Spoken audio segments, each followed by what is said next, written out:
This camera on me.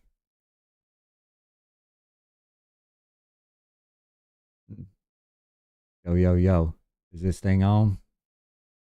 It's telling me my OBS ain't responding. Okay. I think this thing is on. What's going on, everybody? It's Dustin with Black and Gold Pressure Washing again. I just wanted to pop in and go live and kind of talk about some of the commercial jobs that we've been handling lately. I kind of wanted to show you all the behind the scenes of some of the work we've been doing. I wanted to show you some of the jobs we've done in the past, what jobs we have coming up, what equipment we use for those jobs, how we landed them. Just a broad range of topics when it comes to some of my big commercial work. This is mostly what I've framed my business around is a lot of commercial work. So I kind of just wanted to show y'all guys some of the jobs that I've done and how I kind of handled those jobs. So without further ado, I see that T Live says that my live stream is on, so that's good to hear. Hopefully the mic quality is good and everybody can hear everything. I'm gonna give it a minute for some people to pop in, but I'm gonna get started and kind of just talk about some of the commercial work. I'm gonna show you guys the job that I did over the weekend, how long it took me, what I would have done different, some of the things that I realized while I was on the job, and also some of the things that I could have added in the services for the future, or some of the things that I could have added on when quoting the job to raise the ticket price. There's some things that I regret not mentioning that I will mention now that the invoice is sent off for future cleanings, but just stuff to kind of like raise the ticket price while you're there, you know, because I was thinking the whole time, like, man, I should have just told them I could have cleaned this building. You know, the building was dirty. We agreed to just do the sidewalks. But I definitely could have talked them into it. But now I'm on the back end, I'm going to talk them into it. So point being, I should have mentioned it on the front end because we could have just handled it while we were there. But it's all a learning lesson. And I kind of just wanted to show you guys some of the stuff that Black and Gold has handled over the years. But let me see where we're at. I have my little live chat pulled up over here. And let me select the stream so I can get the data. All right, there we go. Now I can see how many people are in here, who's chatting, all that stuff. So that's what I wanted. And I'll make it a little pop out. That way I can see it better. But I appreciate y'all joining. I'm going to go ahead and pull up the job that we did over the weekend here and kind of just flip through some of the photos. They might be out of order, some of them. But it should just be the before and after photos of the job that we did. And there'll definitely be a full process video coming out on this. If you guys are interested in the full pressure washing processes, like when it comes to actually doing the work, I film everything all the way through and I end up uploading those videos on my channel. You can check them out on the full pressure washing jobs, or I have a tab for a playlist that has all my commercial jobs in it. So if you're ever interested in how we do those jobs, some of the videos are pretty long and I break them up into multiple parts. But if you are interested in how those jobs get handled, I do film those processes as well. But I'm just going to flip through some of these photos here and just kind of show you guys a little bit of just a highlight reel of some of the commercial jobs that we've done. You can see on my live, I've added like a little chat above here and a sub goal. Our sub goal right now is 100. I just playing around to see what I can do to help customize the stream more, make it more personable for everybody. So I'm going to start with making a super chat goal as well, just because, and we will go from there, do all the colors. We'll set a timer for boom.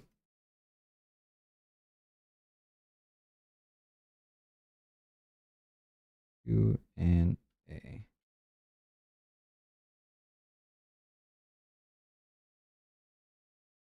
Oh, there we go. That's a good one.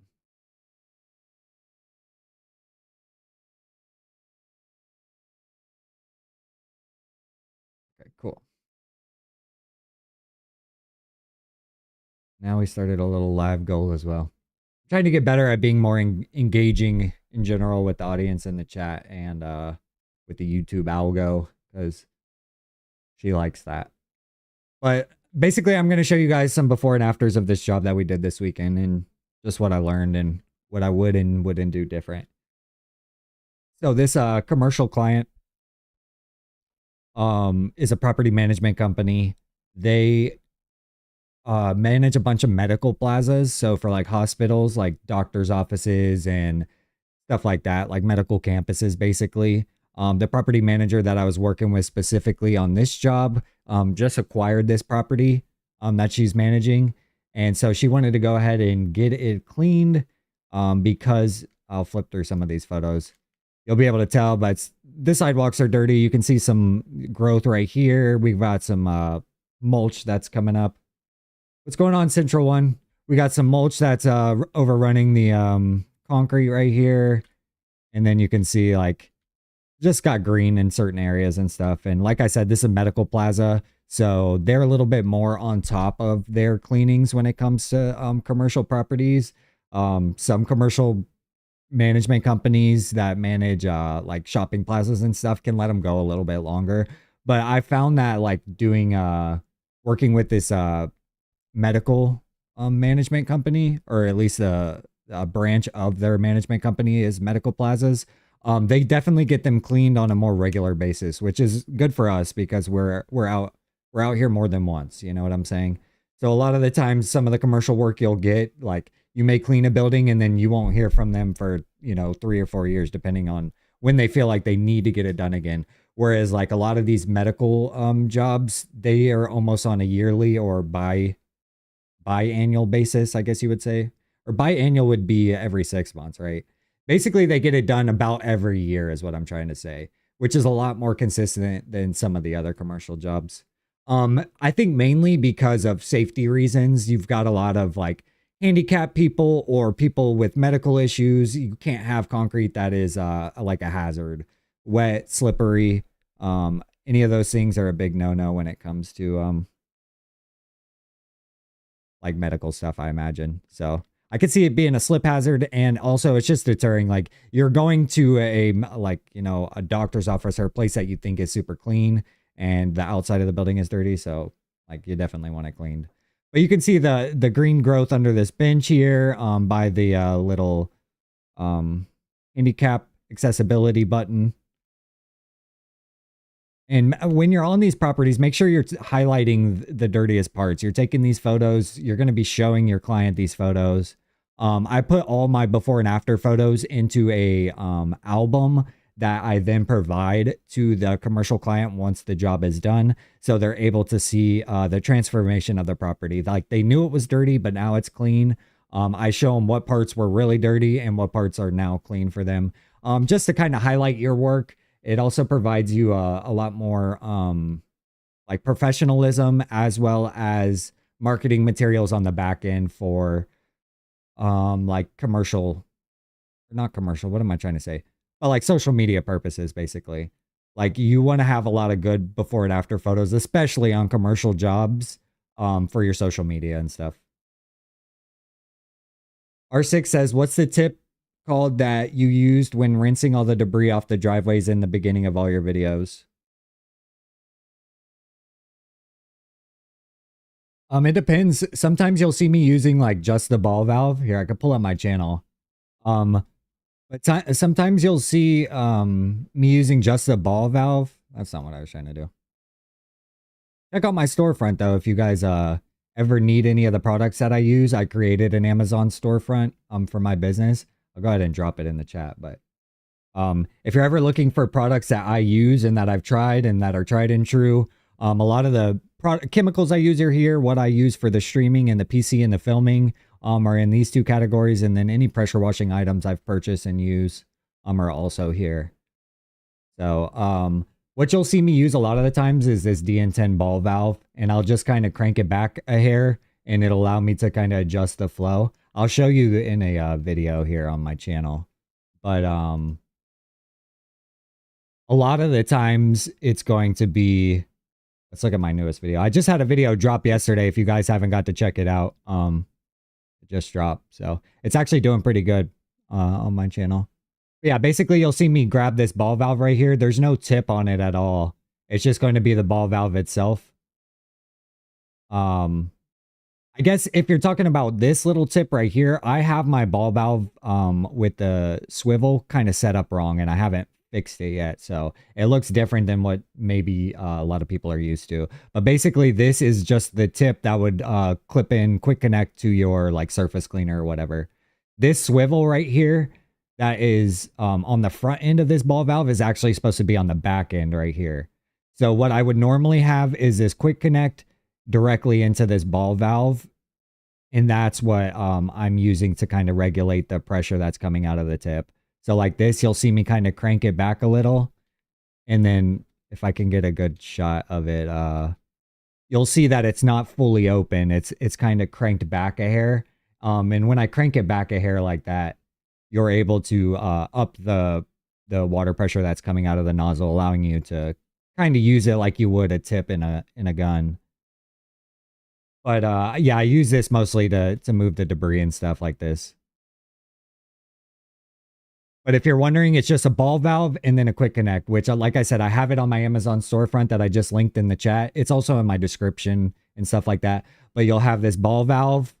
This swivel will be on this ball valve on the back end before the ball valve itself to allow you to pivot under pressure. Like if you were on the gun, you're able to still swivel your hand and stuff. Without that, it's pretty much when you're locked in, the water pressure won't allow you to swivel the gun. But basically, it's these quick connects on the end of this ball valve. That's what I use, Landon. Paired with this swivel. So basically, it would go your pressure washing hose with a quick connect on the end into this Mossmatic swivel into the ball valve. And the ball valve will have a quick connect tip on it like this. And this will allow you to quick connect to like your pressure washing wand as well as your surface cleaner. So if you're interested in any of the products that we use, it's definitely worth checking out the storefront. And I linked it in the chat here, but it'll also be on my channel in the description and any of my videos. But yeah, let's get back to the commercial work. So we're just flipping through some of the photos of the job that we did over the weekend. Like I said earlier, I wish I had mentioned cleaning the building. I didn't go check out this job before I took it on. Like I said, this is a client I've worked with for several years. So basically any of the jobs they send us, we just go ahead and say yes and send an invoice. And they're able to just like go ahead and be comfortable with the fact that we're going to handle the job. So she kind of just like, hey, I got this new property. If you wouldn't mind going out to clean it, which it was in Claremont, Florida. So it's not too far from us, but it's a little out of the ways compared to the normal areas that we work. But like I said, this is a good client. They provide us with a ton of work over the years, and we just want to make them happy. So she wanted it done. We went ahead and did it. But like I said, if I had shown up to the job beforehand and quoted it like in person prior to, I would have mentioned like, hey, let's go ahead and get these buildings taken care of because they're dirty. So now on the back end with the invoicing, I've already sent the invoice and the photos, but I'm going to go ahead and mention the fact that, hey, while I was out there, I noticed the building was dirty. The windows could be cleaned as well. So if that's something they're looking to get done as well, we can go ahead and do that for them. But a lot of these will be mixed between before and after photos. This is a good shot that I use a 0.5 lens, but basically trying to set yourself up for some good before and afters for these commercial jobs. That way, if you ever run advertisements or use them for marketing materials, you'll definitely be able to have some good shots for your business. J-Dub says, followed Amazon, will look to invest in due time. What's up, man? Hope all is well. What's going on, brother? Glad you popped in the chat. I'm just going live talking about some of the commercial jobs that I've done over the past couple of years, and the one that I did this weekend, what jobs we have coming up, and kind of how we handle them, what equipment we use, what we would and wouldn't do different, stuff like that. I just figured I'd pop on the live and chit chat with y'all for a little bit. So figured I'd try and stay on topic a little bit, but if you have any questions or anybody has any questions, pop them in the chat and I'll be happy to answer.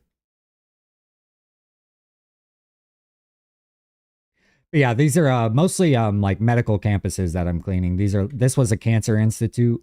Like doctor's offices is mostly what this client provides. So this is an after photo. The concrete's wet and clean. This looks much better now. As you can see, the mulch is more uniformed. The front entrance where the green was under this bench is nice now. Which, like I said, if you looked at the bench beforehand, You can see the green all under here. And now we have it like this. So much better, much cleaner. She was very happy with the results. She's already gotten back to me. Told me she was happy with the results, but it definitely feels good to take pride in your work and make sure you do a good job. You know what I'm saying? Because you can build a relationship, and the more professional you are, and the better you pride yourself in doing your work, especially the first time, the better chances you have of that client using you again. And like I said, with this commercial work, you're kind of trying to solidify the fact that you're willing to do the pressure washing work for them no matter the job. That way they can provide you with ample opportunities. If you're doing just like a driveway for a homeowner, chances are that might be the only house they own and the only driveway they need you to clean. You know what I'm saying? These property management companies, they have multiple houses or multiple properties and multiple opportunities for you to clean throughout the year. So building a strong relationship with them is key, especially if you plan on trying to take on any commercial work.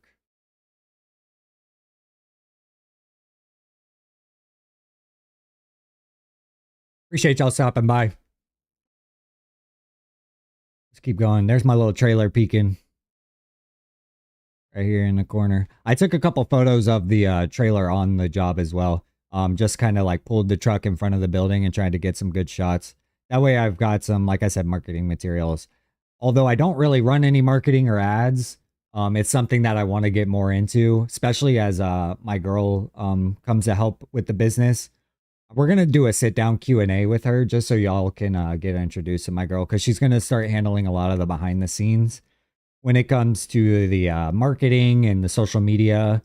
And I'll still be making YouTube videos and going live and stuff, but she'll definitely be helping a lot with the behind the scenes, because it's a lot to pump out a bunch of content on a bunch of different platforms on top of managing the business. So hopefully with her help, we'll have a lot more value to offer you guys and be able to answer a lot of the questions that we've been getting from you guys in the comments and during the lives and stuff. I've been trying to document a lot of that so that we can make some content or go live and talk about those given topics, because it seems to be that there's a lot of recurring questions that a lot of y'all have. And I'd be happy to answer them because I had the same questions when I was just starting out. So any questions I can answer, I'd be happy to answer. Definitely find it beneficial for everybody to share the knowledge they have rather than hide it, because I'm not really worried about competition and there's plenty of business here. So I think that the more that we can help each other out, the better the industry will thrive. That's my thought process, at least. Yeah, we had a good turnout on this job. Something I did want to talk about with this job is water connection and how you go about handling connection to like a commercial property like this, because sometimes they do not have spigots like you would be used to on a house where you can kind of just turn it. A lot of these commercial properties, you will need like a water key to turn the water on. So it's important that you have that water key before you show up. Otherwise, you won't be able to get water access on a lot of these jobs. And I think mostly the water key is for honestly, my opinion is I think it's for like the homeless people to not use their water, or somebody to be able to just come up and use their water. You would need like a specific key to use the water, which is nothing like crazy. And I think you would be able to use a wrench if you were in a pinch and didn't have the water key to get it to turn on. But it always is nice to have the water key. I'll show y'all real quick. Water key for commercial building. Basically, they just look like this, though. Actually, that's something I should add to my Amazon thing. I'll do it with y'all real quick. I'm added to this storefront in case y'all do any commercial work. We can add this product onto our list, which I've bought. This is a 2-set with, yep. This one's on sale.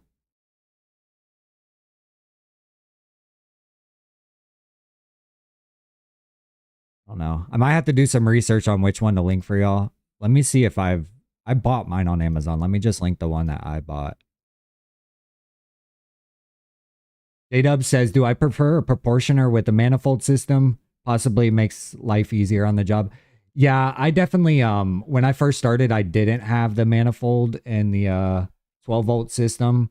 But once I upgraded to the 12-volt system and the like blend manifold, I haven't looked back, you know. I really recommend the 12-volt system for soft washing. For post treating I use it as well. Some guys do the downstreaming method. I was having trouble downstreaming. I think it was having to do with how I set my system up, but I kept having problems with getting the chemical to draw, and then when it would draw, it wouldn't be like the strength that I needed. Um, so I once I went to the 12-volt system, and you could literally meter, you know, all the way from 1% to 12%, basically. It definitely made a difference. What does my process for picking up SH look like? That's a really good question, Brandon. I've actually made some shorts. I haven't posted anything yet, but I've been filming how I pick it up, and I definitely want to put out some content around it. But basically, we have a pressure wash and supply store here in town, and they get SH delivered in bulk, basically, and they have a gravity fed tank. So you would basically just show up, and then they have like a big long hose ran. You drop it into your SH tank, and then they have a meter reader. So you would make sure the reader is zeroed out, and then it just reads by the gallon, and you just fill up however many gallons you would need. And it's about $2.06 a gallon, basically. So I fill it directly into, let me see, I think I have a photo of my trailer on this somewhere. But this tall vertical tank, can you see it here? This tall vertical tank right here, I have, it's 55 gallons, and I basically just fill that up. But yeah, you basically just go to the pressure wash and supply store, and then they'll hook it up and allow you to fill up. And then you just go inside and, hey. So depending on where you're located, hopefully there's one like that. I've also, you can get bleach, depending on how much you need, from like a pool supply store. So like a Leslie's Pools, or like a Pool Shack, I think we have around here. And they'll let you fill up depending on how much you're getting. And also Ace Hardware, I believe, will have it. But you just have to check around town and kind of look at who offers what. Because there's definitely different rates. Like the pool supply store was very expensive when I was getting SH when I first started. And then when I started buying it in bulk, not only did I start buying more SH, but it was at a cheaper price. So I was actually getting a lot more bang for my buck.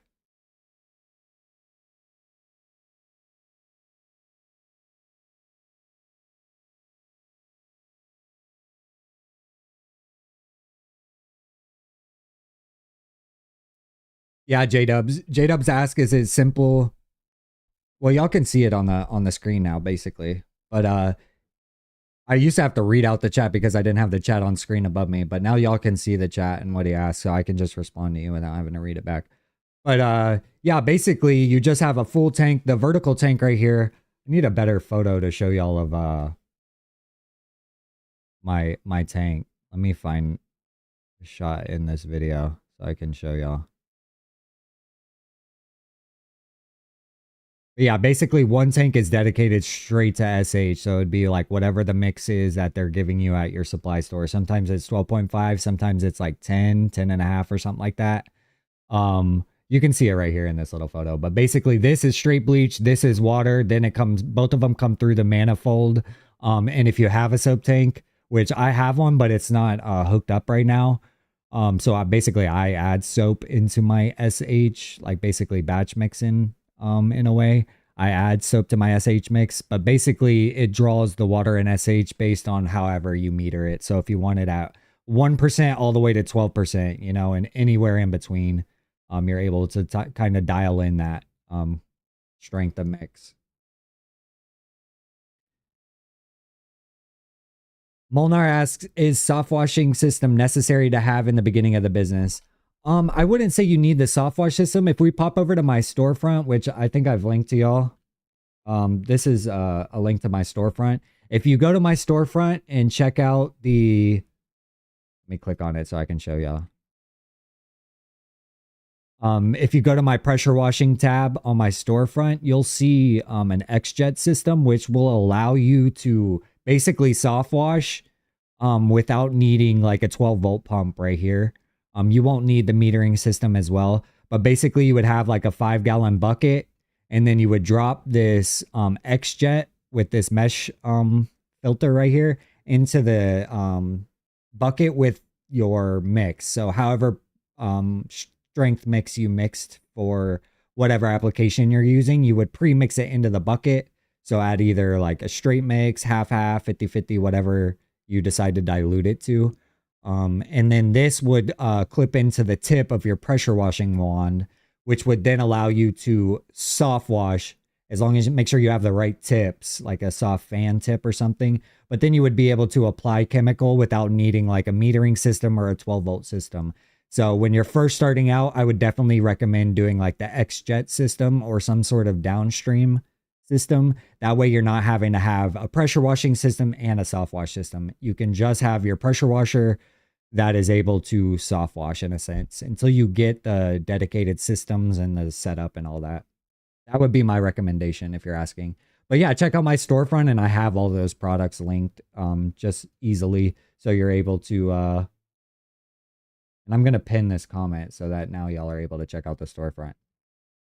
But yeah, basically that'll allow you to soft wash in the meantime without having to worry about a full investment into like the 12-volt with the metering, which is basically what I did my first like year in business.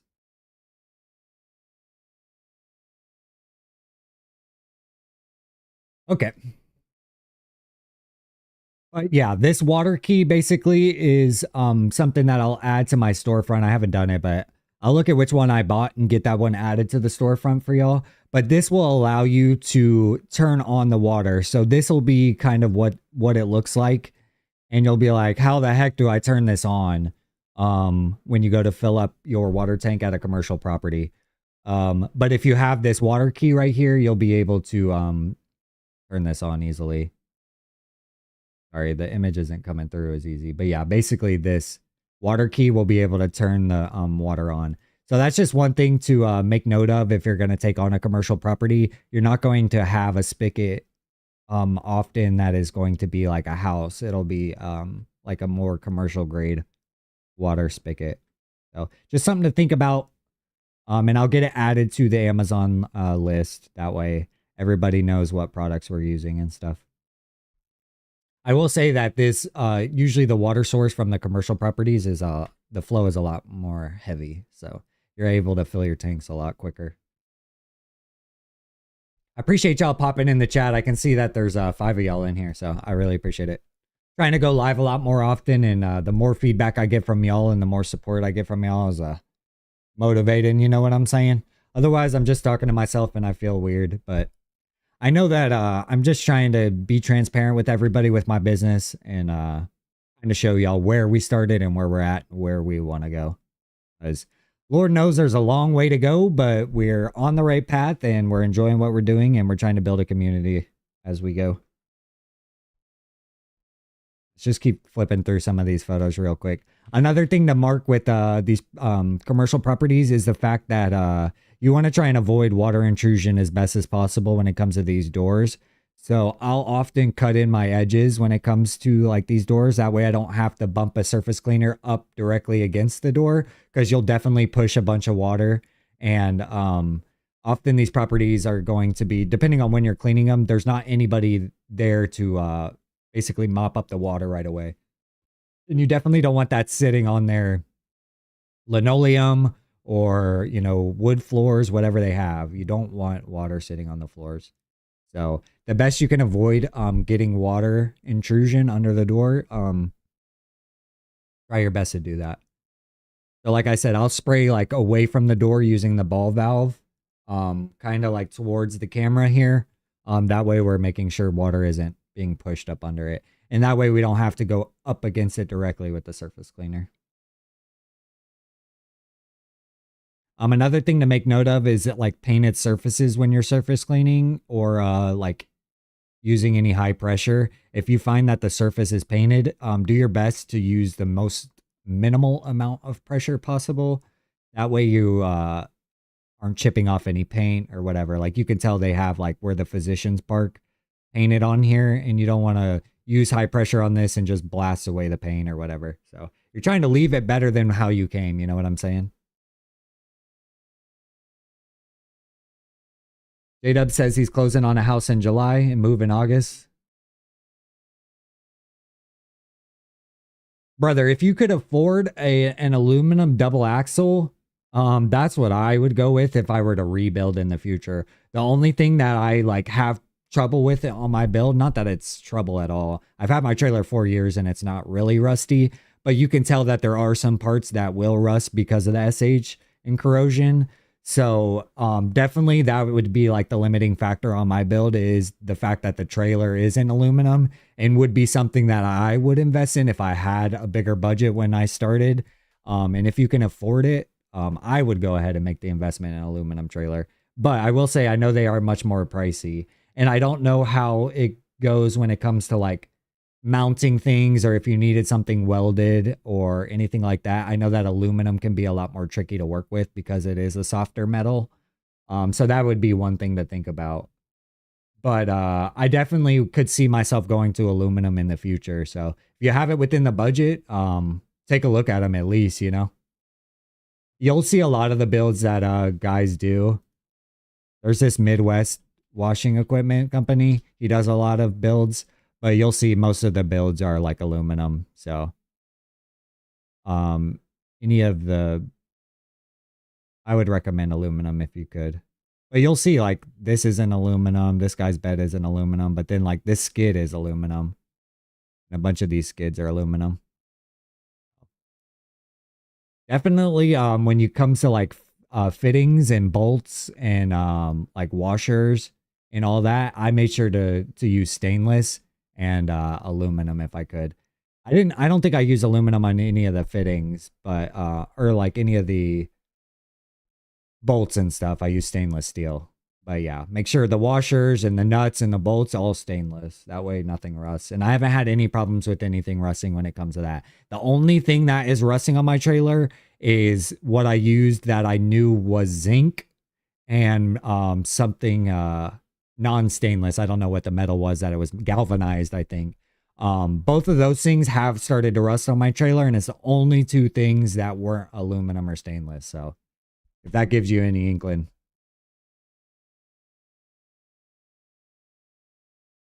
Yeah, if you ever are looking at aluminum trailers and you want to pop them by and let me check them out or whatever, I'll link them to me and stuff, because it is something that I want to look into as well. So if you find a good like manufacturer or something, like or a good deal or something, shoot it my way, brother, because I'd be interested. If you drop it in a comment on any of my videos, I'll be able to see your comment. So I check most of my comments and I try and reply to most of them. So if you find one that you're looking at, shoot it by me, brother.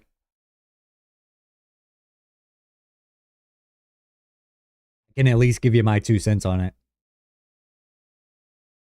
Okay, back to these commercial properties. So that's basically, I flipped through most of the photos on this job. Everything turned out well with this job. They were just having us clean the, I keep saying so much.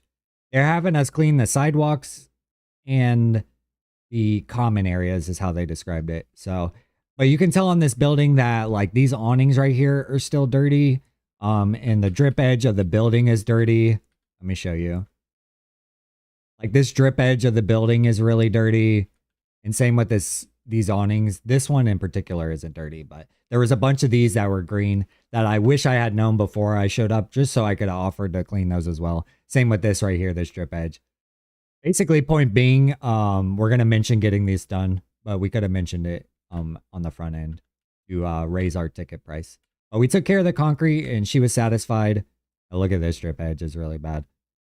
And she was satisfied with the results, and we went ahead and sent off the invoice and photos. So this job is taken care of. I'm going to go ahead and show you guys some other jobs that we have coming up on the books that we're going to take a look at. I pulled it up on Google Earth. And these are the jobs that we have scheduled over the next 2 weekends.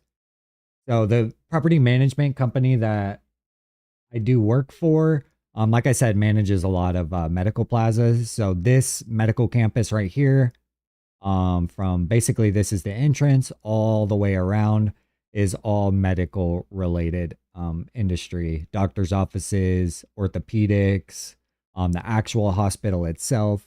So I'm going to pop around this campus and kind of show you what we've done, what we've cleaned before, what we have on the books, and then our game plan for handling it, what products we're looking to use, and also what equipment we've thought about upgrading to make our job a little bit easier when it comes to this job. So you can see we have this building that I cleaned most recently. We cleaned basically this whole perimeter right here. And I have that video on my channel as well. Let me be a good YouTuber and start to link the videos as I talk about them. That way I create engagement with y'all. I need to be better about doing this. I think I can create a link from here for y'all. Share a copy link. Okay. This will be a link to the playlist of my commercial jobs. That way y'all can check out the full videos after this live is over if you're interested in us actually cleaning them. We have the one that we're going to be doing this coming week, one that I'll show you some before and afters, one we did last year. These two right here, part 1 and 2 of I charge 13 cents a square foot, are the photos that we're looking at right here. Not right here. We are looking on Google Earth right here. But yeah, basically this job that I cleaned is on my channel, and I just linked the playlist of all the commercial jobs. You'll find it within there. But also more commercial work that we've handled. But yeah, we cleaned the sidewalks around this one already. So that is taken care of. And like I said, these jobs come back every year to 2 years, I would say. They try and get them done once a year at least, but sometimes it lapses and it's a little more than a year. We've cleaned this building 3 times now. We've cleaned the building twice, and we've done the sidewalks twice now as well. So that is good news because it's repeat business, like I said, and it's about every year and a half. That one's done for the year though, so we're not going to get this job again for at least about a year. We finished this one about 5 months ago, I think, is when that around that. So moving on. This is the plaza that we have on the books for this weekend. So it's going to be this out parcel right here, this parcel right here, and then this out parcel right here. And it's going to be the sidewalks and the dumpster pads and any entries that lead to the doors, basically. And then we'll take care of these curbs, the interior curbs, basically, of the plaza. But yeah, I kind of wanted to just show y'all what we're going to be handling this coming weekend, how we plan on handling it, what I would and wouldn't recommend for a job of this size, and also the equipment that we're going to be using and what we should look into upgrading. In my opinion, I haven't decided if I'm going to make the upgrade, but I kind of wanted to run it past y'all and see what y'all think and stuff like that. But basically, a job like this, ideally, you would be doing with more than one person. I'm going to be taking on this job by myself, which I've done. I've cleaned this plaza twice as well. But it's something that I've found is a lot to handle, but can be done. So I've budgeted for 2 days for this. And like I said, these medical plazas, the good news is they're closed on the weekends. Majority of them are closed on the weekend. Some of them are open on Saturday, but 99% of the time they're closed Saturday and Sunday. So that allows us for completely empty parking lot. We can set up where we want. We have good workflow. We don't have to close off any areas. And basically we don't have to really worry about anybody that's working, or an open establishment, basically, is what I'm getting at. So we'll be able to work nice and efficiently and can start where we want, finish where we want. Basically, the first day I'm going to be taking care of either one of these out parcels, whatever one I feel like. I haven't really made a hard game plan. The last time I cleaned it, I just worked it in section. I cleaned this one. I cleaned about half of this one. And then the final day I finished up with this and I finished this one. And then there's a dumpster somewhere over here. And then you'll see, you can't really see it, but there's a dumpster pad right here. There's like a utility thing over here. And then there's another dumpster area somewhere on here. But basically 2 dumpster areas and then a bunch of sidewalks is what we've quoted.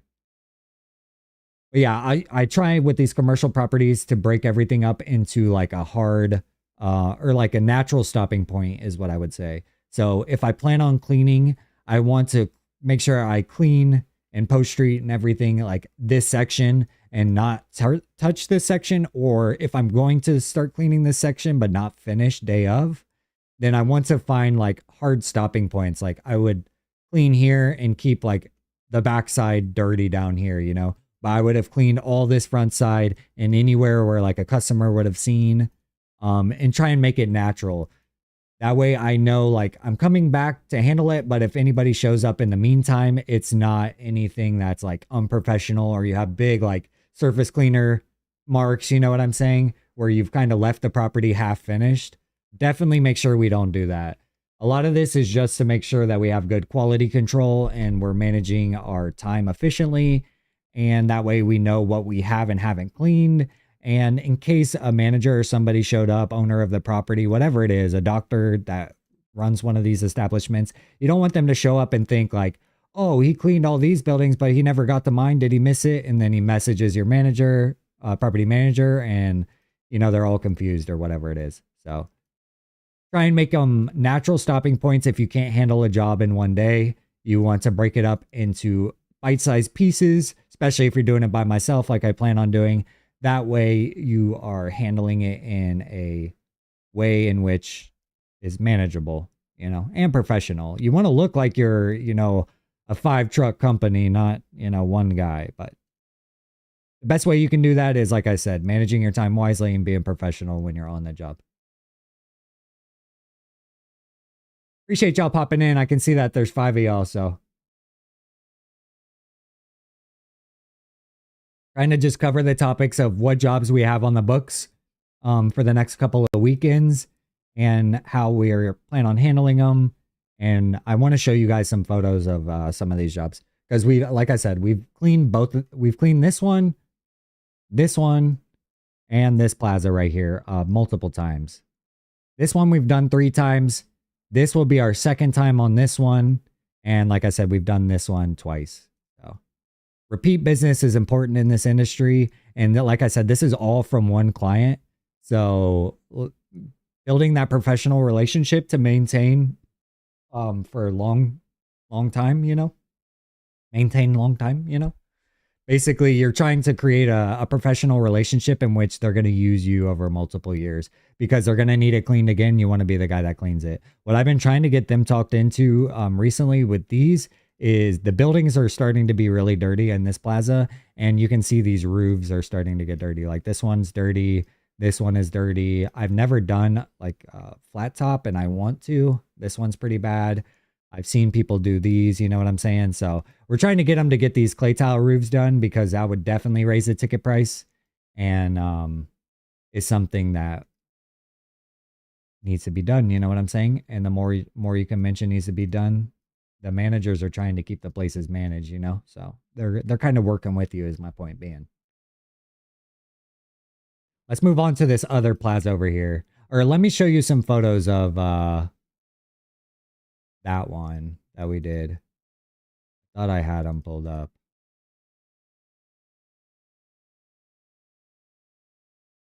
Yeah. Oh, I think I pulled up the same one twice. So we'll talk about this one and then I'll show you some before and afters of it at least. So this plaza we have on schedule for the following weekend. I'm not 100% sure I'll be able to finish this in 2 days. We have it budgeted for 2 days. If there is a chance that I don't finish this in those 2 days because I'm choosing to work alone, then we have this one on the books for the following weekend and we will finish up here and then start on this one. That's something that we will mention to her as well if we find that we're going to be in a pinch. We're not going to mention it yet, but because we have a strong relationship with this manager, I know that it'll be fine if it takes an extra weekend. So it's not really anything to worry about, but it is something worth noting. That way you have a game plan if the scenario comes up. Moving on, this plaza right here is basically the same thing, just another medical plaza. Bunch of sidewalks is basically the point. You're going to be dealing with a lot of sidewalks. Let's see if we can do like a street view. Wait, you can see how full it is on a weekday with all these cars. I'm telling you, on Saturdays and Sundays when we clean these, there's not a car in the parking lot. Or if there is, it's few and far between, and they're usually on like whatever building is open. But basically, you'll see there's sidewalks here. In some of these buildings, there's double sidewalks. So within the building itself, there's some sidewalks. And then also right here, like on the actual edge of the perimeter. So when you're quoting a job like this, make sure you know, like, you're not just quoting these sidewalks, you're quoting the internal perimeter of the building, I guess you would say. And then also, like, if you look down here, like there's sidewalks that run on the back side of the buildings as well. So when you're quoting jobs like this, make sure you show up or really do your due diligence, because one, you don't know how dirty they are, and you don't know just how extensive the amount of work you're taking on is. And then we'll also be doing these dumpster pads. So you can see right here in this dumpster pad that the rust is pretty bad. This photo, it's not as bad as this one. This might have been shortly after we cleaned it, honestly. But basically, all this rust right here, we are going to be using a product called F9, which I have linked on my Amazon storefront, which if you click on the storefront and then go to the cleaners that work, I have a link to the front 9, or the F9 basically brand, which the rust remover is this F9 bark. I have nothing but good things to say about it. It is pretty expensive, but it does work. And we've used it several times to remove the rust stains on this property specifically. We've done it a couple times and had pretty good results. But yeah, basically the sidewalks just run all around this building. And another thing we want to know is when we're connecting to a water source, as we move around the building, I am switching up which water source I'm using, simply because we don't want to put too much water demand on one given building, because these are owned by different doctors. You don't want one doctor having to front the charge of the water bill for cleaning the entire plaza, which is understandable and something that I had a talk with the first time I was cleaning, with the doctor specifically. So it was something to make note of on my first job, and now going forward, I always make sure that, like, if I'm cleaning this area, it's on this building. If I'm cleaning this area, it's on this building. You know what I'm saying? That way we're not putting too much drag on any one person's water bill. But it is understood that we're using their water. You know what I'm saying? But we can do our part to split the costs amongst the different managed buildings, and not so one guy. Brandon asks, if you ever have to put a claim in with your insurance, is it similar process as with a car? Honestly, brother, I haven't ever had to use my insurance, fingers crossed, so I couldn't tell you. I'm not too sure how it comes to handling a claim when it comes to the commercial insurance. Like I said, luckily I haven't had to have that be the case. But you do run with commercial insurance if that is a problem. We have the insurance, but fingers crossed you never have to use it. You know what I'm saying?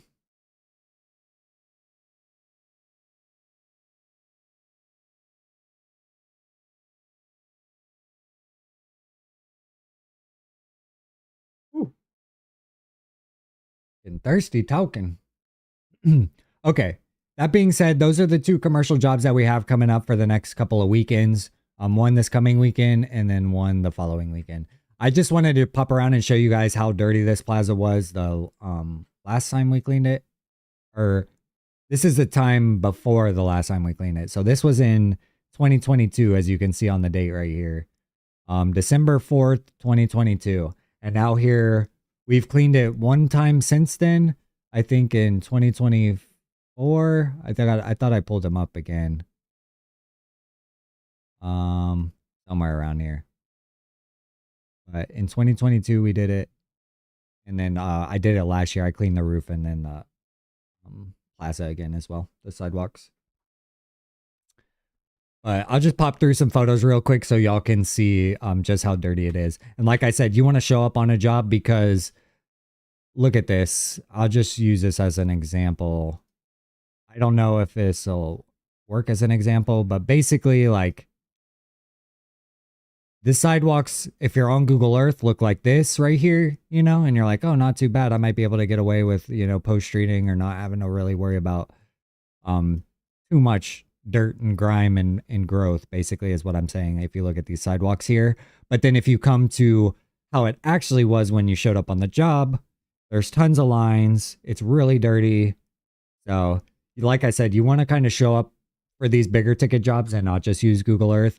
That way you can know how dirty a property is before you quote, because this is a lot more dirty than like what Google Earth is showing you. You look at Google Earth, not too bad. You look at how it actually is, quite dirty. So just another reason that you want to show up and quote and not just kind of quote based on Google Earth.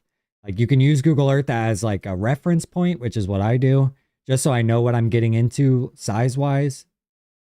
But when it comes to actual laying eyes on the thing, you want to know how dirty it is, because that's a factor of how long it's going to take, you know.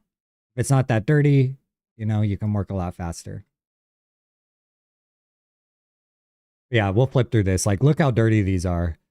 Once again, you want all these before and after photos just for marketing materials. I haven't ever put these photos out, but I have them in a bank basically, into which I could use for marketing materials.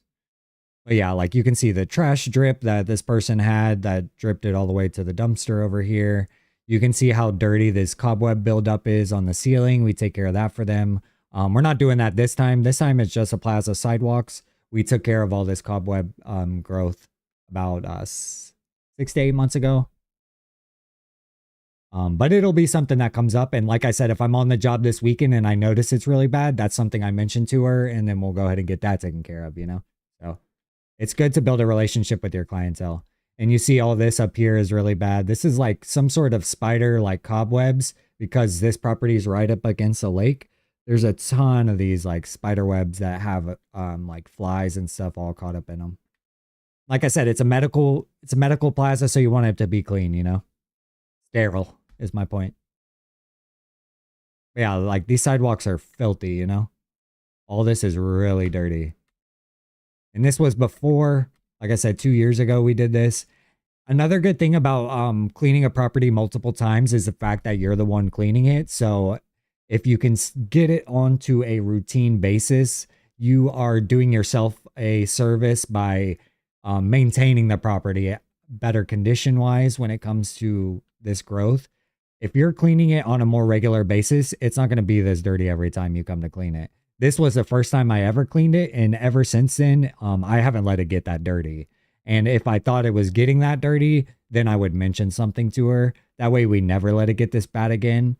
We keep business up and more frequent. And like I said, it saves on our workflow time. So it's beneficial all the way around to make sure that you are reminding your clients, even if they haven't mentioned a property in a while, that it needs to be done. Because if you let it get this bad, then it's just more work on yourself. So if you're the one cleaning it the first time, go ahead, and the second time, save yourself.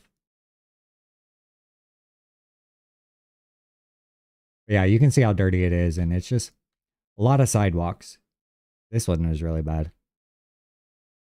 But you get the point. This is before.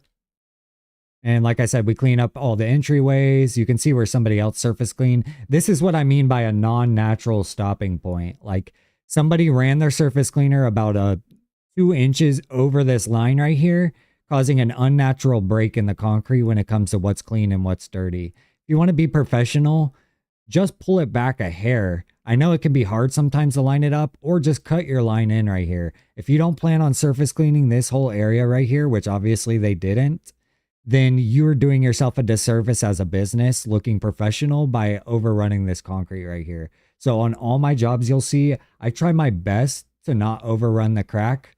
That way you're pulling and leaving a natural stopping point. Like, yes, this concrete right here on the left side might be clean, but you're not leaving a little clean mark like this that somebody's going to see every time they come into the office, or like the doctor's going to see every time he's clocking in. You know what I mean? Like you're leaving a natural break in the concrete that's clean versus dirty. Just a little tip that I've learned to make yourself more professional. Even if this was our stopping point for the day and we were coming back the next day to clean this, you know what I mean? You don't want to leave it like this. So, Point being, you want like a nice break in the concrete wherever you're cleaning. I do that with commercial and with residential properties. So when I'm cleaning a job like um, basically any of my jobs, point being, you don't clean the customer's portion of the sidewalk. That way it's nice and natural. And if somebody asks who pressure washed your driveway, it looks good, you know, they can recommend you. You don't want them to be like, who left this line that cleaned my sidewalk, or like cleaned y'all's sidewalk and accidentally cleaned half the block of mine and now it looks like I got to get mine. You know what I'm saying? I've heard it before. So do yourself a favor.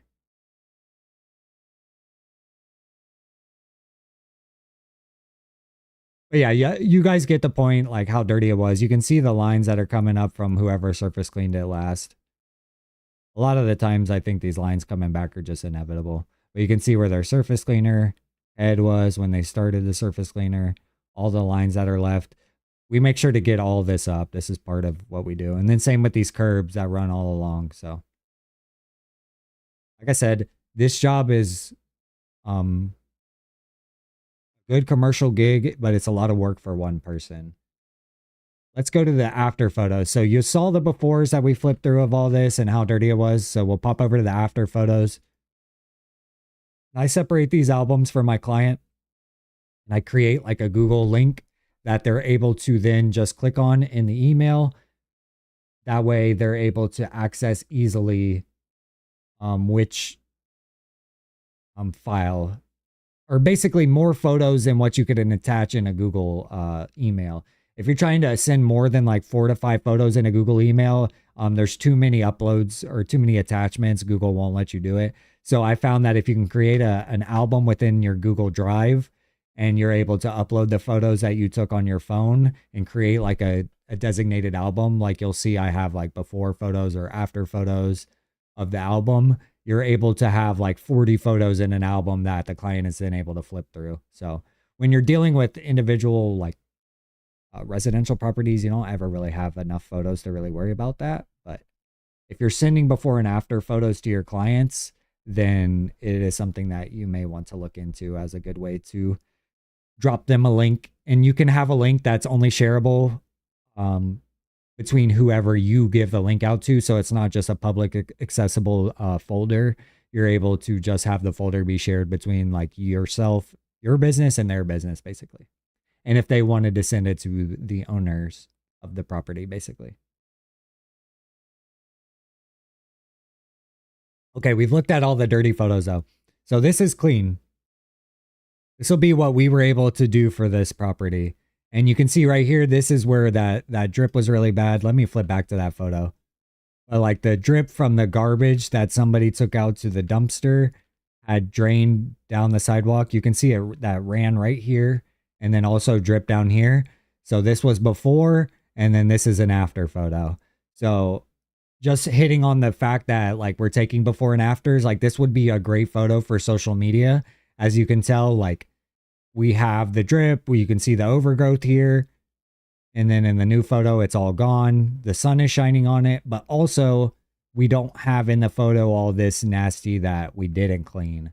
So you can see that I've kind of structured the photo in a way that even though they weren't paying us to clean all this, like our after photo is going to still be quote unquote dirty because the building's still dirty, but we weren't clean or paid to clean that, you know? So frame your photos for what you're taking a photo of. You don't want to just take a photo of the scene, because if I took another photo like this, like I said, all this would still be dirty in it, and it just wouldn't look as clean before and after wise as something that's structured to be like not staged, but you know what I'm saying? You're trying to make it look the best. So I could have either taken this photo better to start with, only show this, or I could have framed the after photo to look like this. Okay, back to the after photos. You can see like what I mean right here. Look, this still kind of takes away from the photo because even though this concrete's clean, up here is all dirty. So it's a photo I wouldn't use on my social media or before and afters, you know. Dumpster pad clean. You can see we were able to get the rust removed. All this is clean now compared to what it was. And I just take photos as I go. All this looks better. Yeah, you saw all those before photos, and this is basically what it looks like after. So solid results. Again, client was happy. And like I said, this was the first time we did it. And now we've cleaned it 2 times since then. And this will be our third time. We've cleaned it 1 time since this, and this will be our 3rd time cleaning this plaza. Sidewalks all the way around. You can see I could have used more rust remover here. So obviously this isn't an ideal scenario. This was my first time using it though. And I think I only did 1 application of the product. But if I used it again, I know I could have lifted these stains more. But again, it looks a lot better than it did. We could have gotten it a lot better as well. So just something to mark for future references. That way you know going forward what you can and can't do better.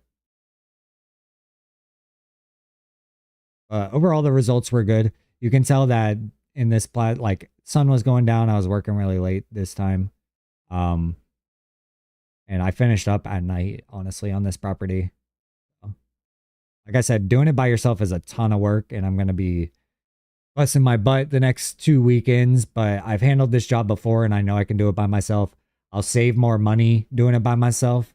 And that's what leads me to our next topic, which is looking at surface cleaners that would be better for taking on a job like this, especially if you're working solo. Right now, I use the Whisper Wash 19-inch, and it's taking me 3 passes on this concrete to be able to clean it, especially because it has this curb that has like an overhang of about 3 to 4 inches. Your sidewalk, your surface cleaner is able to clean to about right here, to about right where this mouse is, and then you have to do another pass.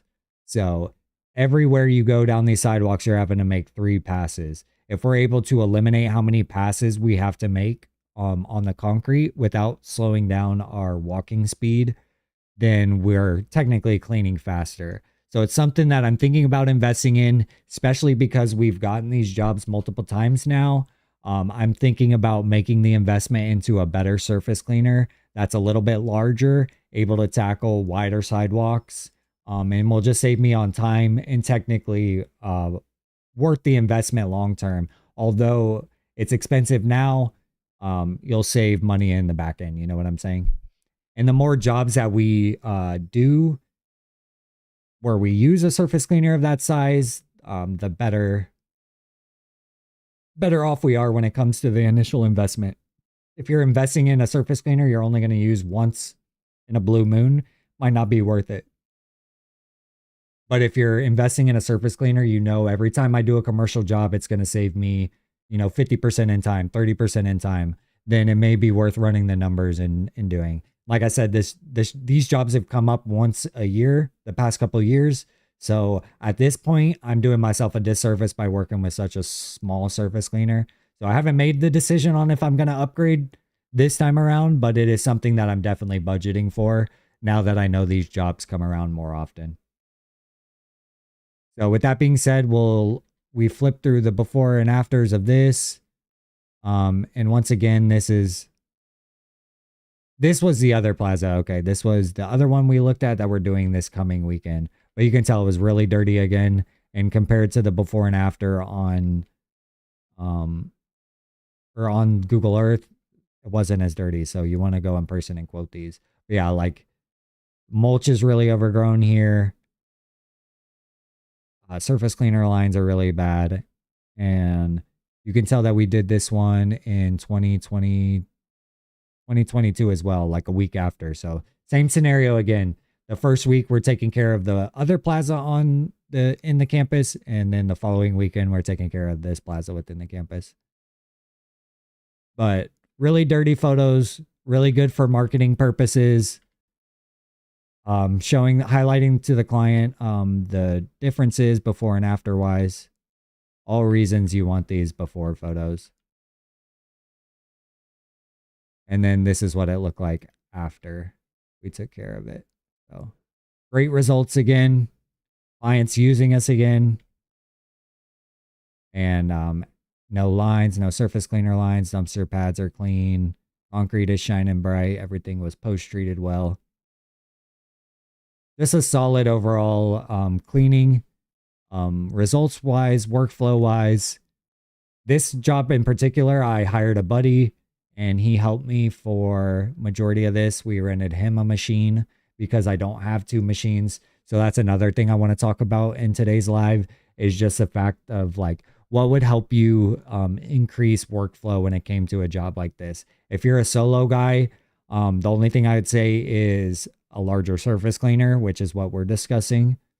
But if you are able to hire on or have help, then a second machine, what size surface cleaner, all that is something that you would want to look into. And so what I do is if I'm having somebody help, because I don't have two machines on my trailer, I usually rent a 4-gallon a minute pressure washer from our pressure washing supply store.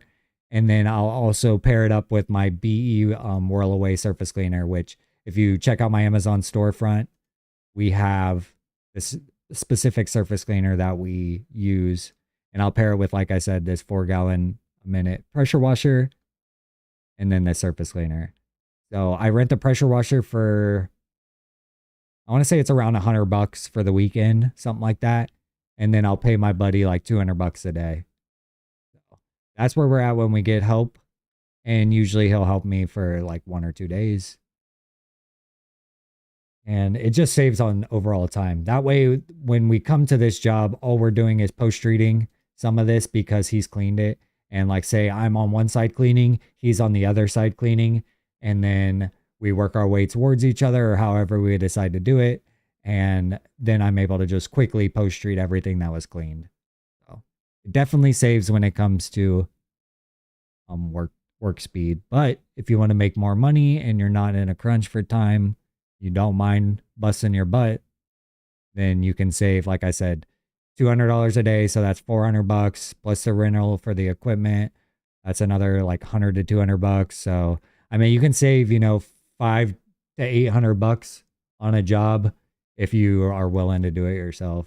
But that's just personal preference and budget wise, what you feel like you need to do. Which right now, I'm more in a crunch for money and I would like more money. And I'm not in a crunch for time right now. And I'm enjoying filming the full process for y'all. So I plan on doing these 2 plazas by myself. But with that being said, that's how we would have somebody help us on the job. And you would just set them up with a garden hose as much length as you could, a pressure washing hose as much length as you could, and then a 4-gallon a minute machine and a pressure washer. And then we have all these tips and everything for them as well. If you're having a buddy help you, go with that. But if you're planning on working by yourself, I've been looking at these surface cleaners. So we'll look it up on Google first so we can judge out some prices and see what we're working with. But this is a surface cleaner that my pressure washing supply store was recommending to me for our 8-gallon a minute machine. They talked about work speed and the ability for you to move quickly. I was looking at the little big guy, but however, because that bar is so large and how specific the setup is when it comes to the caster wheels, the mobility of the little big guy and the mobility or the ability to walk faster are cut in half basically by the fact that the bar is so large and how easily the surface cleaner is able to move. So unless you have a very high powered machine, like 10 gallons and above, or you are cleaning a lot of straight like parking lots or something like that, then the little big guy would be better for those scenarios. Whereas he was recommending that the Whisper Wash Mini Mondo is just more versatile for all the given purposes. Like I could use this to clean driveways faster, sidewalks faster, because it has 2 bars that spin, 2 16-inch bars. You're not required as much flow to spin the bar, if that makes sense. Because they're 2 smaller bars, the flow needed to spin them is less. So you're able to walk, he said, at basically the same speed you would with my 19-inch surface cleaner, but now working with a 31-inch surface area that I'm able to cover. So when you're looking at sidewalks, especially a ton of sidewalks, 31 inches would allow me to make 2 passes, basically, is what I'm getting at. So I would almost be able to cut this line down the middle clean one half, and then clean the other half. Whereas with my 19-inch right now, it's like boom, down the middle, boom. So 3 different passes. So think about work speed on 22,000 square foot of concrete, or how I think this one's 25,000 square feet of concrete. How much time that would save you over the entire plaza, you know, only having to make 2 passes versus 1. And then again, with the caster wheels, they're supposed to be able to work a lot smoother when it comes to pushing. And the fact that the surface cleaner is now so much heavier, we won't need a weight to keep it down. And because my surface cleaner doesn't have caster wheels, that's another thing. And he told me that the caster wheels hold up for about a year or so. So it's not something that we would have to worry about replacing frequently, which was something that I was worried about when it came to a surface cleaner with casters versus not. So this is something that we're looking at purchasing.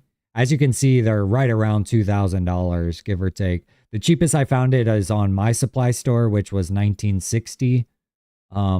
But if you look at the other websites, or just on Google in general, I mean, you're looking at right around that, right around $2,000.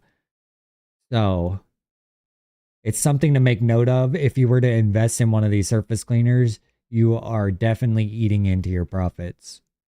But if you're getting return business, it may be worth it. You know what I'm saying? So that is something that we're thinking about, and something for everybody to think about when it comes to doing commercial jobs or a lot of sidewalk work.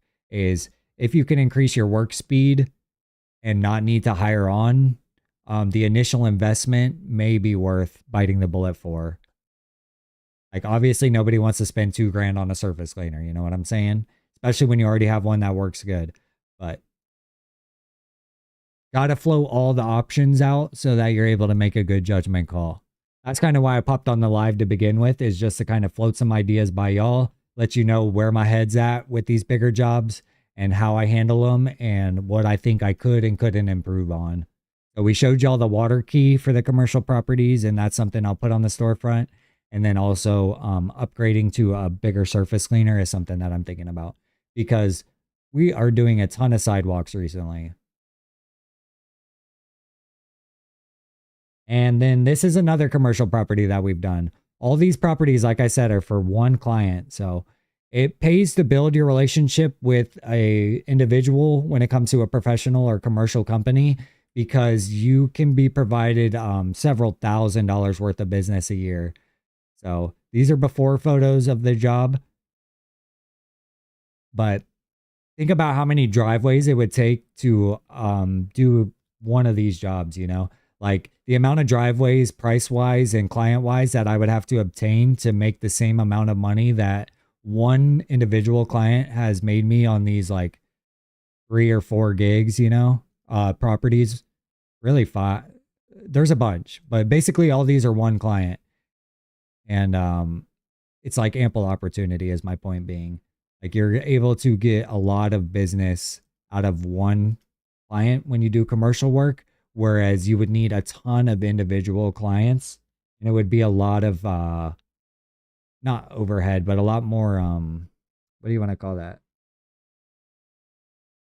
It would be a lot more inconvenient to manage so many individuals versus one individual. That's my point. When it comes to scheduling conflicts or cancellations, how you're going to be paid, all that stuff. So I built my business more around the commercial route when it comes to pressure washing. You can do it residentially or commercially. I've chosen to do both. But my main focus is commercial, sorry. Even my residential side is with commercial companies. So you will see me doing a lot of driveways and a lot of house washes and stuff like that for residential clients. However, they're mostly managed by property management companies. So that's who I mostly do my business with. So usually the properties you see me cleaning are rental properties, not homeowners. That being said, though, I do want to branch out more into individual homeowners now that I'm more established. And I want to just build up my clientele for both, because I'm doing myself a disservice by just focusing on one type of clientele. And if I branched out, I definitely could have increased revenue in the business by tenfold by now, you know? Because like I said, at the fact being that I'm cleaning the same property multiple times now shows that I've been in business long enough to where my individual homeowner clients, I would have had repeat business as well. So now that I've done it a couple of times, I'm like, man, I need to start building out my individual homeowner clients. So that's kind of what we're going to be doing the next couple of years, is really focusing on, one, ramping up our commercial side, but two, tapping into a market that we didn't focus on. That's where I'm talking about marketing materials and like running ads and stuff, is for the fact that we want to build up that side of our business. But I think it's important to know that there's two sides of the business. And when you're starting out, you can kind of structure yourself according to what your trajectory of your company looks like. So if you want your company to handle more commercial properties, try and land more commercial clients when you're starting out, build your equipment and your setup to be able to cater towards those commercial clients. If you want to do more driveways and residential, stuff like that, you know, like build your equipment and your setup and your marketing towards whatever clientele you're trying to capture.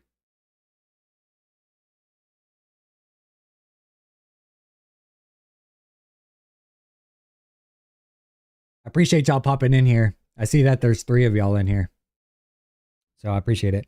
We're just flipping through some of the before and after photos of jobs I've done, talking about what we would and wouldn't do different, what we've learned from it, and what products we've used on the properties, how many times we've cleaned them, and also what investments we've been thinking about making to help our workflow when it comes to cleaning large commercial jobs. So if you haven't been in here, that's what we've talked about so far. And in the VOD, you'll be able to watch the replay and catch up on those things. So just catching you up if you're new in here.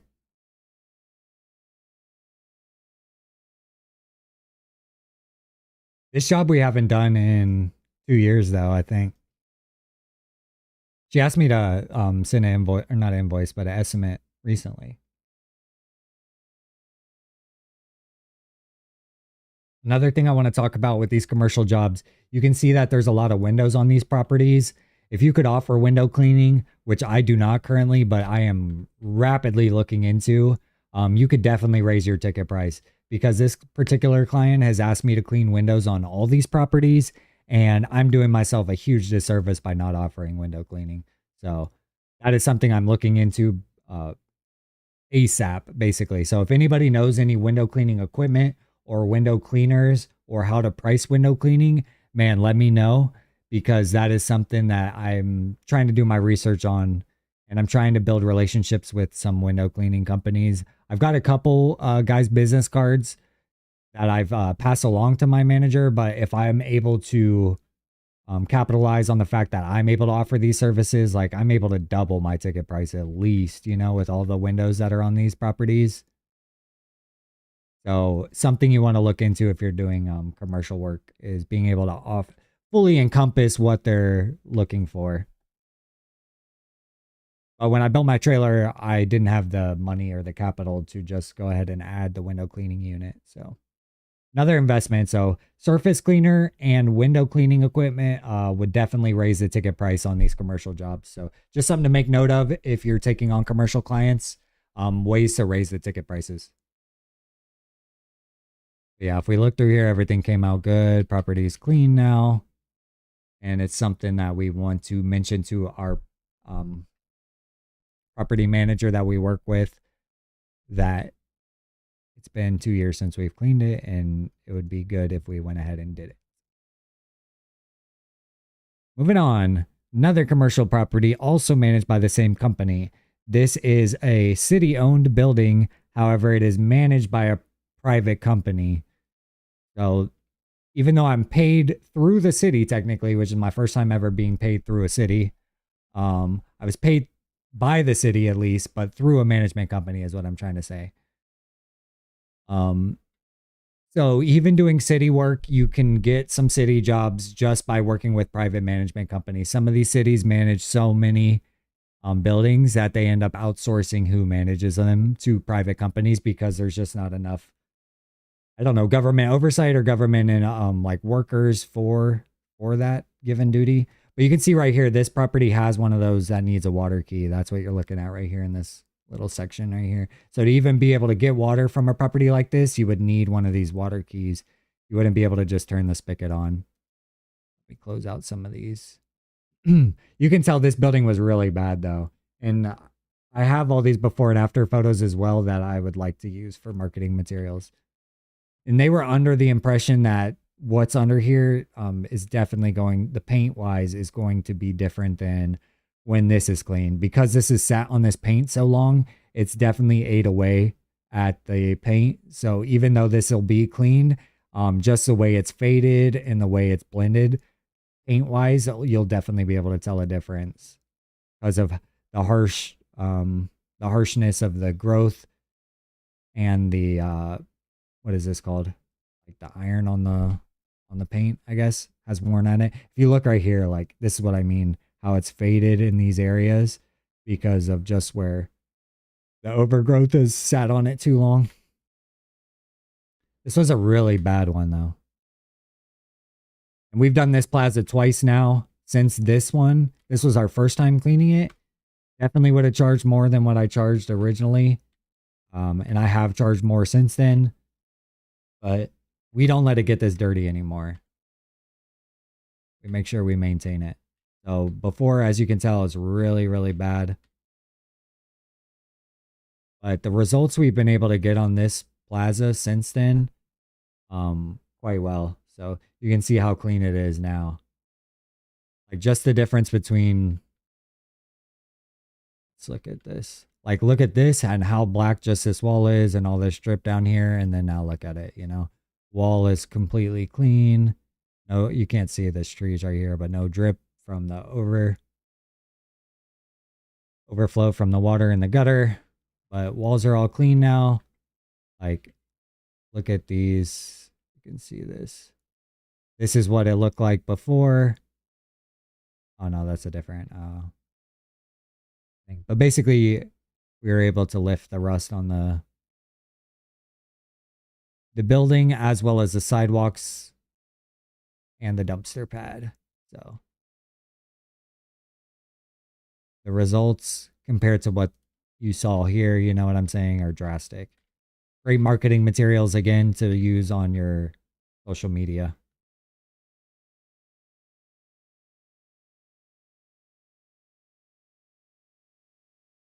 A thing that I've tried to get better at is not leaving the concrete or the asphalt parking lot with a lot of the sand and dirt that is overflown from cleaning the concrete like this. This one, it's not too bad, but sometimes it'll be way built up. I try and push that away from the property now. It's Connor asked, do I need to gravity feed my pressure washer if it is not belt driven? Honestly, I think you are correct on that. I believe if it is not belt driven, then you should have like your tank slightly higher than the pressure washer. That way it feeds. I think as long as you have enough weight, water weight on the system and it's plumbed at the bottom of the tank, the weight of the water should keep the pressure on the tank, but I think that you should mount it slightly above. I can ask ChatGPT for you, not that. Some people don't like chat, but I use chat all the time for questions like that. I believe you're correct though. If my recall is correct, when I was building my system, I was looking back and forth between belt driven systems. And I believe that was one of the reasons for the belt driven is the fact that it is able to pool water. What am I looking for here? I'm looking for the chat that you just had. I can ask the question. Do I need... Let's see what chat says just to get a response.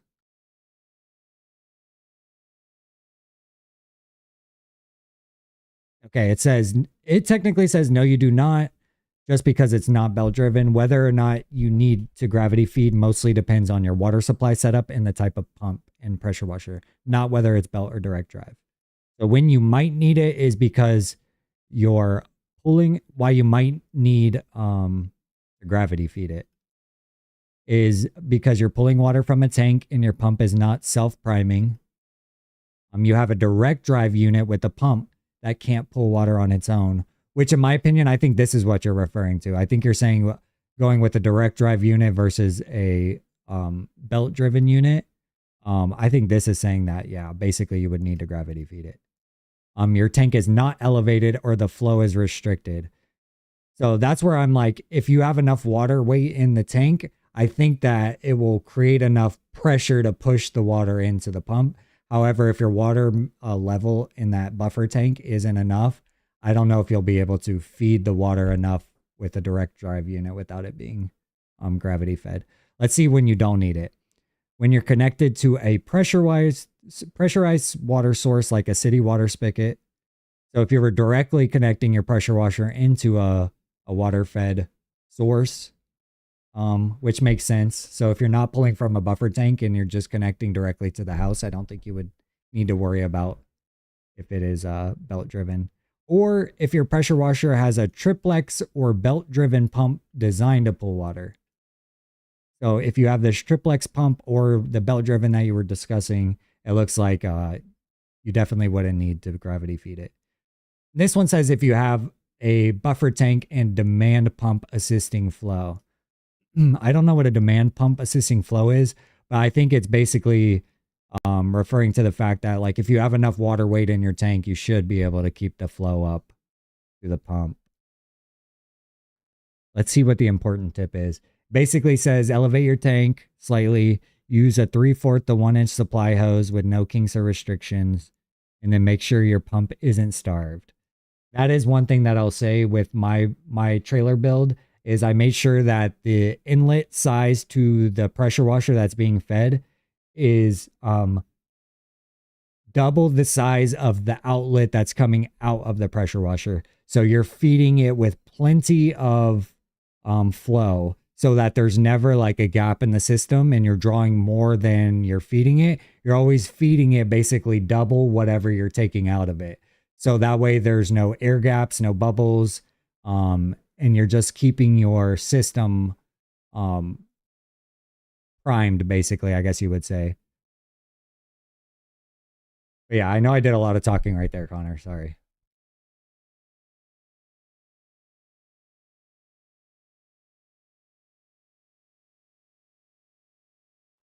All important questions, though, and stuff that people need to know before investing in a given equipment.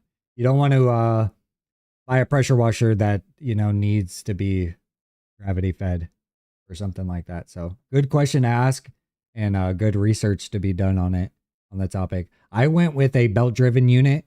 And my water source is basically plumbed at the same level as my system, but I feed it and keep water in my tank to allow it to not need to worry about being starved. And like I said, the inlet is twice the size as the outlet. And I had to upsize that. So I had to buy a special fitting to upsize the inlet portion of my pressure washing pump to make sure that it was sized up from what the outlet of the pump is.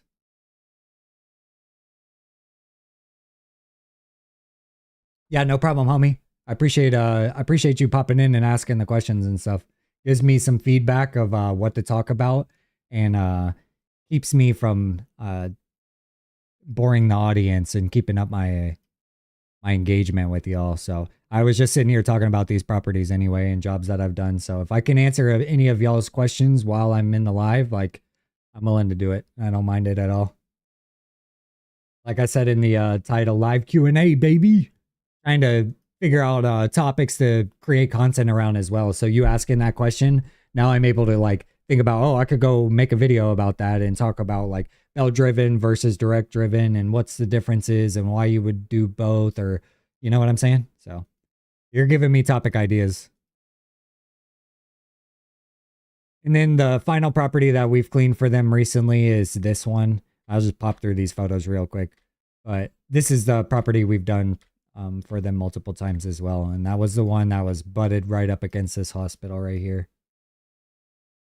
So like I said, this individual client manages this entire medical campus. And we've cleaned this building twice for them. I showed you the photos. This one twice for them. And this one will be our second time cleaning it. And we have both of these on the books. We've done this one in the last 6 months. So big commercial jobs that we've been talking about, showing before and after photos of them, and what equipment we've used and what we would do and not do differently. And this is the roof that we cleaned of this one. So you can see in the Google Earth, the roof right here was really dirty. And now we've been able to get it nice and clean.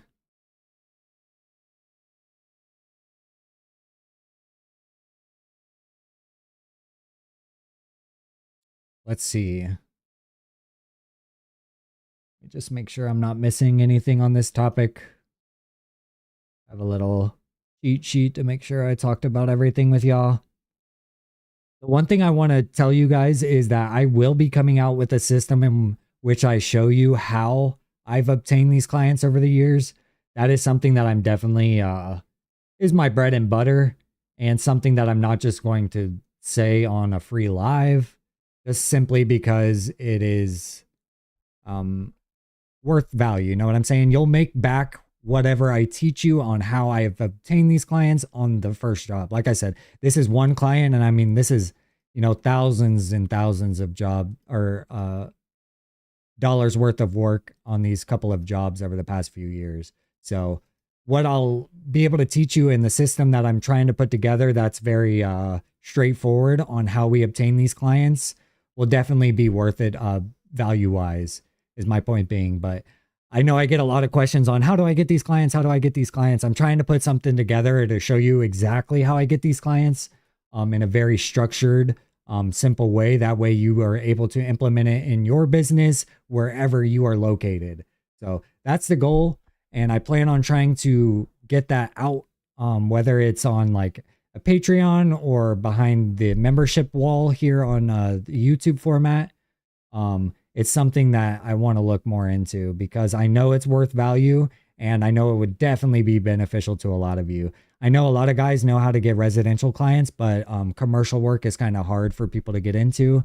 And I want to show you just what documents you need, what resource materials you need, what references you need, how to approach the clients, how to reach out, what to do once you've obtained a client, how to quote the jobs, all that stuff. I'm going to try and bundle it up into a given package so that you guys are able to find benefit in it.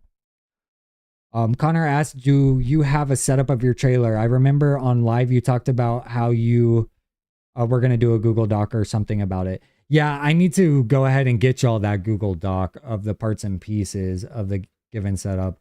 Let me see if I can just do that.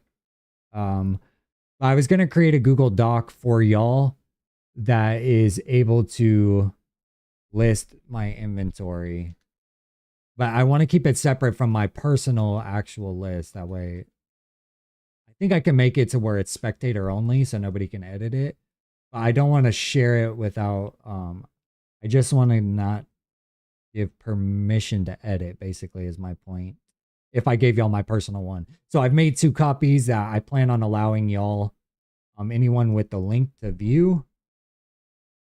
Only people with access can open with the link. So if I copy this link, I'm going to take away the ability viewers and commenters can see the option to download, print, and copy. Okay, cool. So y'all will be able to download this list. You just won't be able to edit it without downloading it personally. I believe that is the case. And then let me copy this link.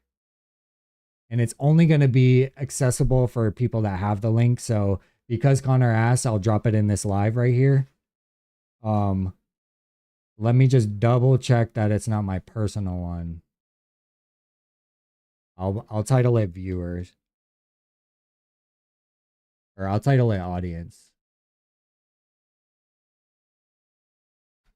And then I'll have my personal one. Let's see, share your copy link. Okay, and I made sure that.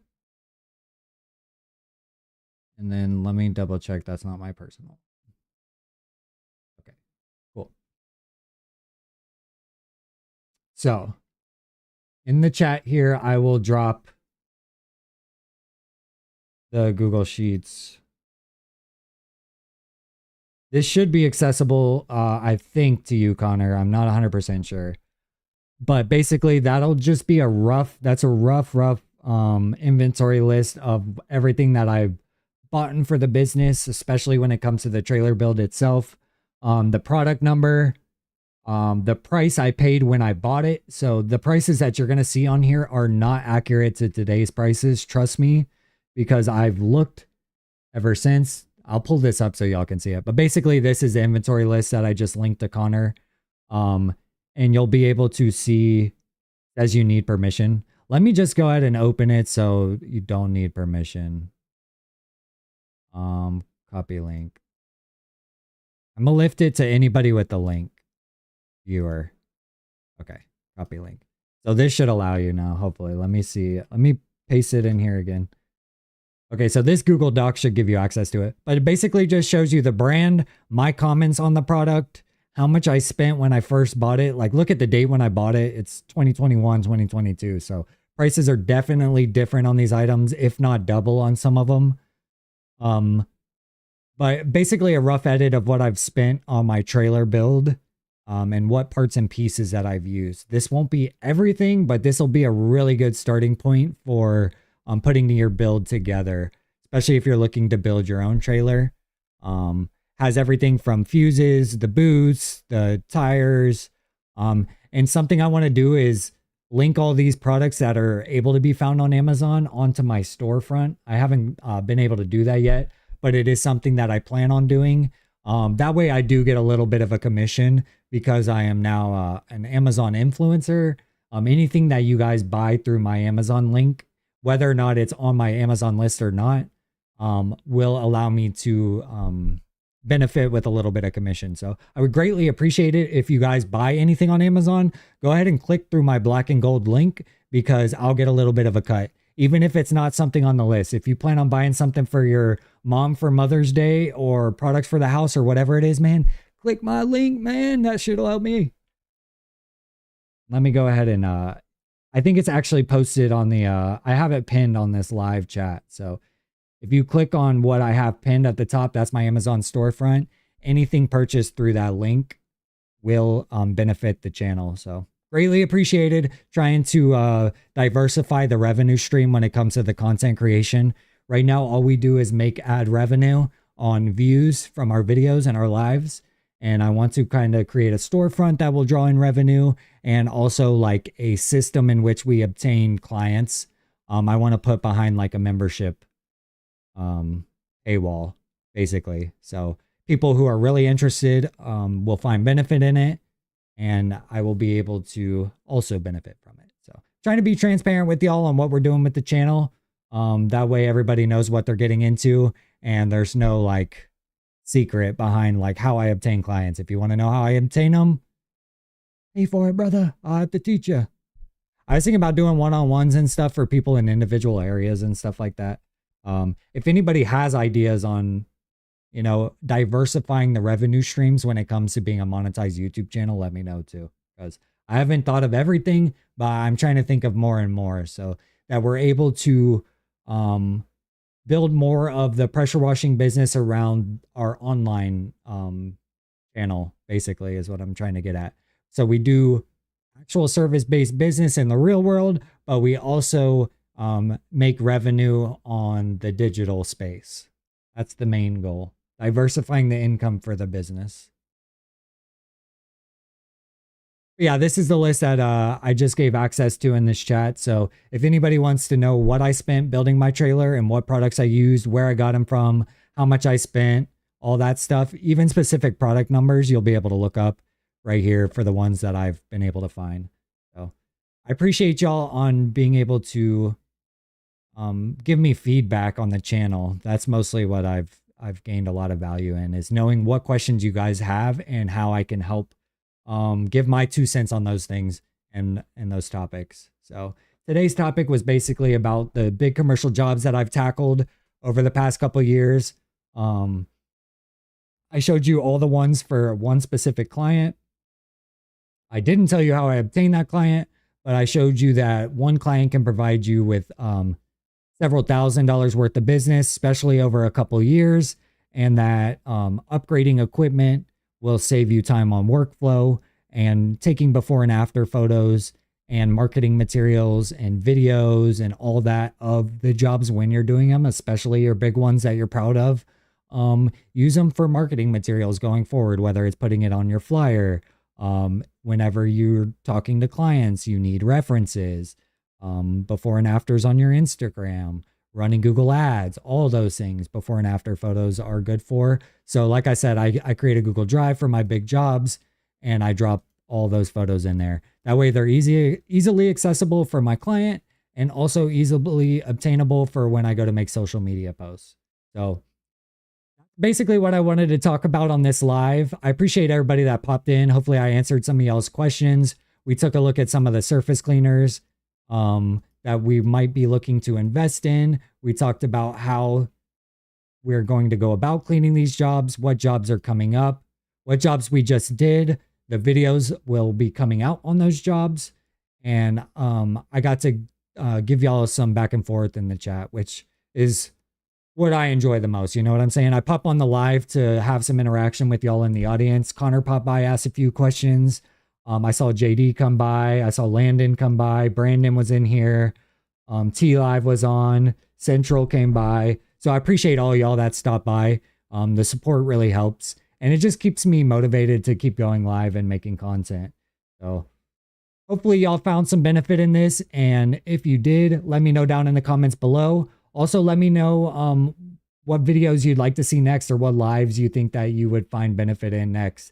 We have a storefront that you'll be able to find in the descriptions of this live as well as on our channel. And any purchases made through the Amazon link will support the channel. So I greatly appreciate it. If you plan on buying anything on Amazon or plan on building a pressure washing trailer build, check out my link for sure. It would definitely help. Just double checking that we covered all the topics that we wanted to.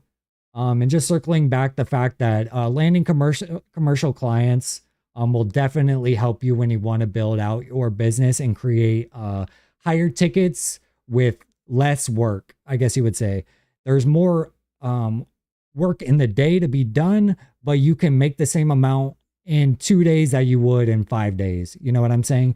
So definitely look into commercial work. If you have questions about commercial work, drop them in the replay comments or let me know in the next live that you see.